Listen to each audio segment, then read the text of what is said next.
বহুত শক্তিশালী। আজি বিজেপি শক্তিশালী কাৰণে তো এমপি সিট আমি জিকিব পাৰিছোঁ।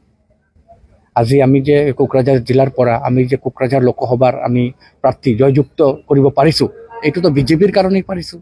আজি যদি বিজেপিয়ে দিন ৰাতি কাম নকৰিলেহেঁতেন, বিজেপিয়ে যুৱ মৰ্চাই কাম নকৰিলেহেঁতেন, তেনেহ'লেতো আমি এমপি সিট জিকাব নোৱাৰিলেহেঁতেন। তো সেইটোতে গম পোৱা যায় যে বিজেপি কোকৰাঝাৰত বহুত শক্তিশালী। যিহেতু এলায়েন্স চৰকাৰ চলি আছে, মিত্ৰতা চৰকাৰ চলি আছে, সেইকাৰণে UPPL আৰু বিজেপি এইবিলাক আমি শক্তিশালী বা সাংগঠনিক ভেটি আমি ইমান প্ৰদৰ্শন নকৰোঁ। কিন্তু নিৰ্বাচন যেতিয়া আহিব তেতিয়া মানে লাহে লাহে আমি আগবাঢ়িম। আৰু নিৰ্বাচন কেনেকুৱা আশা কৰিব না চবেইতো চবৰ দলটোক আগবঢ়াব বিচাৰে। শুনক, এতিয়া বিজেপি কৰি আছোঁ, আমাৰ দল, আমি কোন দলে কিমান আগবাঢ়িছে বা পিছ পৰিছে এইটো আমি চাবলৈ নাযাওঁ। কিন্তু আমি যোন দলৰ আছোঁ সদায় আমি বিচাৰিম, কাৰণ এই দলৰ পৰা মই জয়যুক্ত হৈছোঁ, এই দলে মোক সন্মান দিছে, এই দলে মোক এই দলৰ ফালৰ পৰা মই BTR চৰকাৰৰ লগত আছোঁ। সেইকাৰণে এই দলক সদায় শক্তিশালী কৰা মোৰ এইটো ধৰ্ম। আৰু অহা দিনত এই দলটোক শক্তিশালী কৰাৰ কাৰণে মই দিন ৰাতি যুঁজ দিম।